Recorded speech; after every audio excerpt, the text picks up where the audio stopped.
Salut à tous, c'est toujours le Master S, l'un des gens qui pensent beaucoup, des gens qui connaissent un peu des choses, mais ça peut être aussi beaucoup, ça dépendra du domaine. On connaît un peu de tout partout, mais ça va aller comme ça.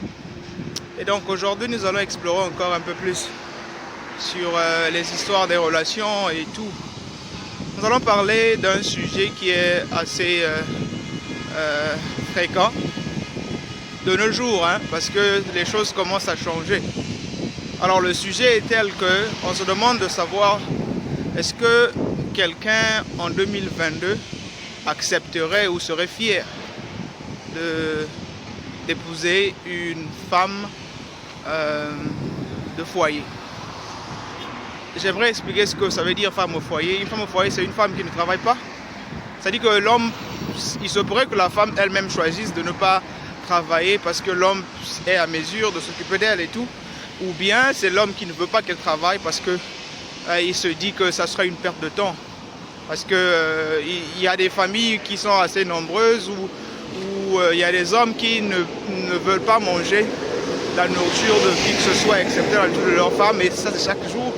Alors il se dit que pour lui en tout cas ce serait plus bon que sa vie soit comme ça, et il peut même s'avérer qu'il fixe un salaire à sa femme, ou même que, bon voilà, vu qu'il partage aussi tout, c'est une vie commune et tout, donc ce qui appartient à l'homme appartient automatiquement à la femme. Alors la question est de savoir si vous pouvez accepter de le faire en 2022, parce que déjà comme j'aime parler avec les feedbacks en fait des expériences de nos ancêtres, parce que à l'époque il faut voir un peu si on avance ou on recule en fait. À l'époque l'histoire des femmes au foyer c'était très fréquent et c'était normal, parce que les attentes que les hommes avaient envers les femmes à cette époque là c'était pas assez rigoureuse comme aujourd'hui. À l'époque déjà la femme déjà même était confiée à l'homme par les règlements de compte entre les deux familles. Il se pourrait même qu'il n'y ait même pas d'amour dans ça, et nos parents ne savaient même pas c'était comment draguer en fait, et eux ils allaient si tu as réussi tu peux être à mesure de prendre en charge une femme, on te marie automatiquement et tout, et puis on te donne une femme. Et même que les femmes à cette époque-là, leurs attentes, c'était juste de trouver un foyer, un mari qui peut peut-être les respecter et les donner un toit.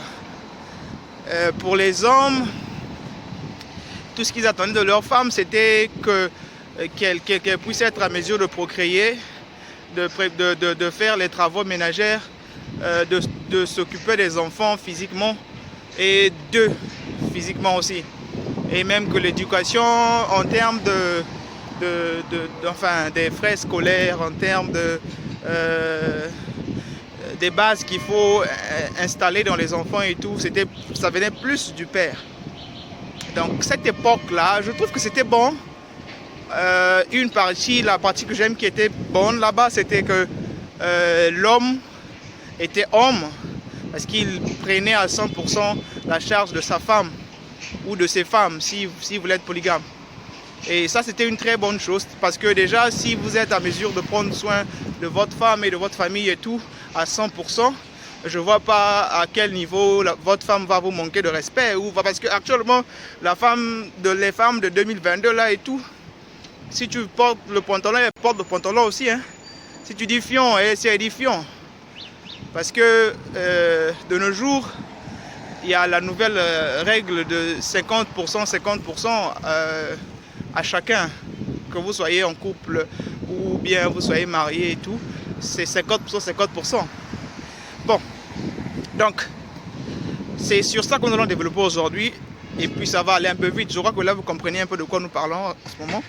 Donc ma suggestion en fait sur ça, c'est que est-ce qu'il faudrait que est-ce que c'est une bonne idée de se prononcer avec une femme et la mettre juste comme femme au foyer, Est-ce que c'est quelque chose qui vaut le coup de le faire actuellement?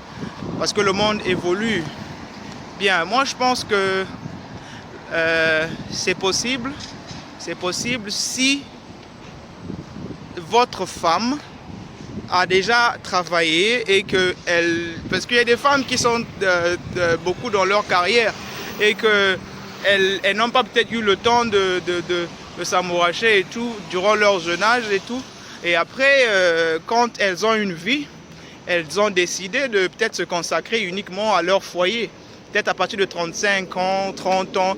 Et voilà, donc à ce niveau-là, c'est possible de le faire. C'est une très bonne idée parce qu'elle ne peut plus travailler, elle peut avoir déjà construit au moins quelque chose qui peut, enfin des entreprises qui peuvent travailler pour elle. Elle peut être à la maison et juste gérer quelque chose et tout. Ça, c'est une bonne chose.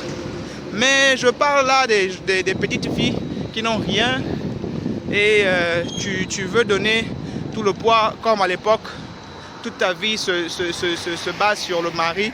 Vous avez vu nos mamans beaucoup souffrir parce que quand le papa meurt, c'est toute la famille qui s'écroule. Vous allez constater qu'à l'époque, nous avons eu des familles, enfin des enfants qui n'ont pas peut-être eu la chance même d'aller continuer leurs études parce que papa est mort, tout simplement parce que papa était le seul pilier de la famille. Donc ce genre de choses, je pense que c'est vraiment une très mauvaise idée de refaire ça en fait. C'est mieux de s'arranger à ce que chacun puisse être en mesure d'avoir quelque chose, de sorte que la femme puisse être un support dans le foyer. S'il y a quelque chose qui manque, elle peut être en mesure de supporter cela et tout. Et même que pour... je pense bien, parce qu'il y a des hommes qui sont incapables de faire les travaux ménagers. Les travaux ménagers, ça va péter, hein? Les travaux ménagers et tout. Et préparer tout ça là en fait. Alors à ce niveau-là, ces hommes-là, vous ne pouvez pas exiger à votre femme si elle travaille de faire 50%, 50% avec vous parce que vous la consommez son temps, elle doit aussi prendre soin de vous, elle doit faire ceci. C'est vraiment du n'importe quoi. Je pense peut-être au maximum des cas, demandez-la peut-être de contribuer 30% et vous faites 70%. Mais je pense qu'un vrai homme doit prendre en charge 100% des charges de sa maison et même du copinage qu'il faut, même si ta femme gagne plus que toi. Je pense que c'est mieux. Je pense que c'est mieux parce que pour éviter le manque de respect et tout, je pense que l'homme doit être à mesure de prendre en charge tout ça. Et donc, c'est un peu cela. Ma contribution, je pense que ce serait mieux que ce soit à l'homme de prendre les charges, mais ne pas garder la femme à la maison pour qu'elle soit là, juste femme au foyer. Je pense qu'il n'y a pas d'attraction dans ça. À moins que ce soit une femme, comme j'ai dit au début, qui a déjà fait sa vie, elle a des bases qu'elle peut vivre même sans vous. Parce que moi, je trouve que c'est ça aussi. On n'est pas avec quelqu'un parce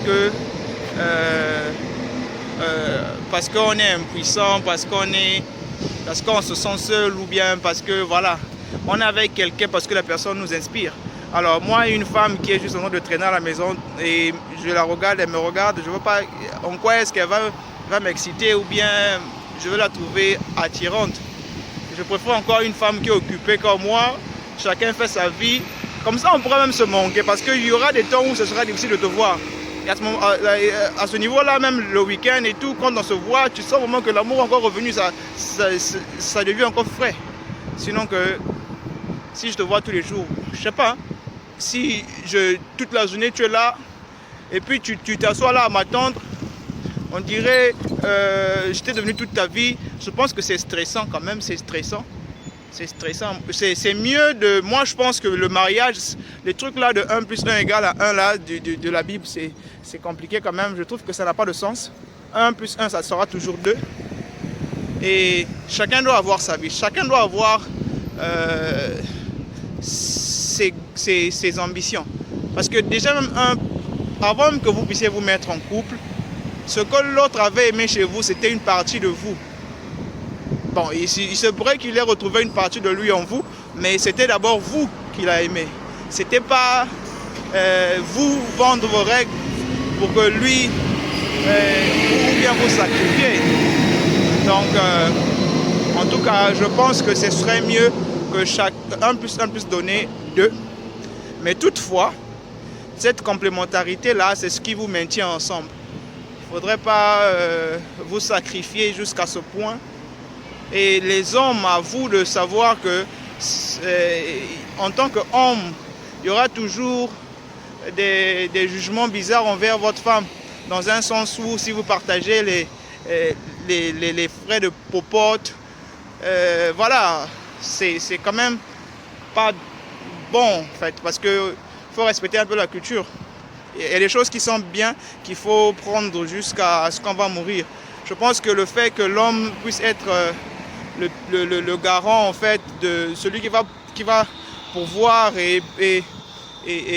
enfin, pour la famille et tout, je pense que c'est une très bonne chose pour respecter dans nos cultures. Donc à l'homme de prendre les charges de la maison à 100%, même si la femme travaille et gagne mieux que vous. Maintenant, pour les hommes là aussi qui pensent que, comme à l'époque là, où tu es à la maison, tu ne peux pas faire le ménage, tu ne peux pas faire ceci, c'est la femme qui est devenue ton robot. Les femmes d'aujourd'hui sont devenues indépendantes et elles peuvent travailler. Elles ont la même vie que toi. Donc si vous pouvez faire une liste, si vous ne pouvez pas enfin, employer les ménagères et tout, vous allez faire une liste pour que ça soit équilibré. Et discuter avec votre partenaire pour que ça soit mis au clair depuis le début. Parce que je pense que les années ont changé, les choses ont changé. Donc évitons de retourner un peu en arrière là et tout.